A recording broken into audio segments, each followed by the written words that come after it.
The Prophet ﷺ said that do not say anything about Khalid bin Walid. Why? Because he's a sword from the swords of Allah Azza wa Jalla. Al-Kisah, serombongan jin tengah melakukan perjalanan menuju Tihamah, sebuah kawasan di garis pantai Laut Merah, Arab Saudi. Mereka berangkat dari rumah-rumah mereka di Nasibain, sebuah wilayah yang terkenal sebagai tempat tinggal para jin. Lokasinya di sekitar perbatasan antara Irak dan Suriah. Di antara rombongan tersebut, terdapat jin yang berperan sebagai penasihat. Jika di dunia manusia, maka ia berperan layaknya ulama atau dai. Entah apa tujuan perjalanan mereka. Ada yang bilang, mereka sekedar melakukan safar. Sebagian lain mengatakan, mereka terbiasa melakukan perjalanan, seperti halnya manusia. Yang lain bilang, mereka mencari tahu siapa yang telah menutup rahasia langit. Mengingat pasca diutusnya Rasulullah, rahasia langit dijaga malaikat dari curi dengar para jin. Apapun tujuan mereka, perjalanan tersebut menjadi sejarah besar bagi kaum jin. Jumlah mereka pun tak jelas angkanya. Dikisahkan ada 9 jin. Lain kisah mengatakan hanya 7 jin dalam rombongan tersebut. Terlepas dari jumlah tersebut, ada 1 jin yang merupakan sang ulama atau juru dakwah di kalangan kaumnya. Ada 1 jin pula yang bernama Zauba'ah. Mungkin ialah sang ulama jin tersebut.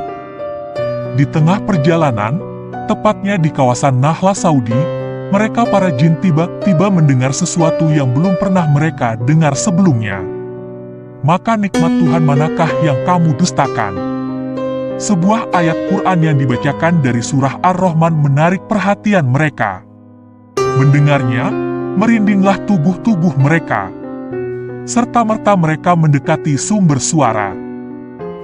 Ternyata seorang yang mulia tengah menjadi imam sholat yang dimakmumi sekumpulan manusia. Ialah Rasulullah. Saat itu Rasulullah dan para sahabat beliau tengah menunaikan sholat syubuh. Rasulullah membaca surah Ar-Rahman saat memimpin jamaah sholat. Para jin tersebut pun kemudian ikut bergabung dan duduk di belakang manusia. Mereka ingin mendengarkan ayat-ayat yang dilantunkan sang Nabiullah. Diamlah, perhatikan bacaannya. Sang ulama jin meminta rombongan diam untuk mendengar bacaan Rasulullah. Rombongan jin yang tadinya berbisik-bisik ribut itu pun kemudian hening menghayati ayat Quran. Sebagaimana manusia, jin pun merupakan makhluk ciptaan Allah. Al-Quran pun diturunkan untuk seluruh alam. Rasulullah pun diutus untuk umat manusia dan jin. Maka ketika mendengar firman Allah dari lisan Rasulullah, tergugahlah hati para jin tersebut. Mendengar surah Ar-Rahman tersebut pun kemudian jin tersebut merasakan betapa banyak nikmat Allah Subhanahu wa Ta'ala untuk mereka.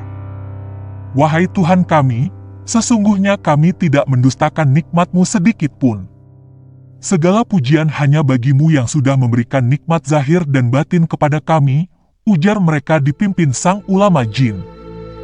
Usai sholat jamaah selesai, sang ulama jin mendatangi Rasulullah.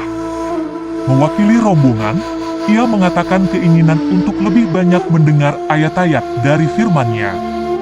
Maka pergilah Rasulullah bersama para jin ke suatu tempat. Rasulullah Muhammad membacakan ayat-ayat Quran kepada rombongan jin tersebut.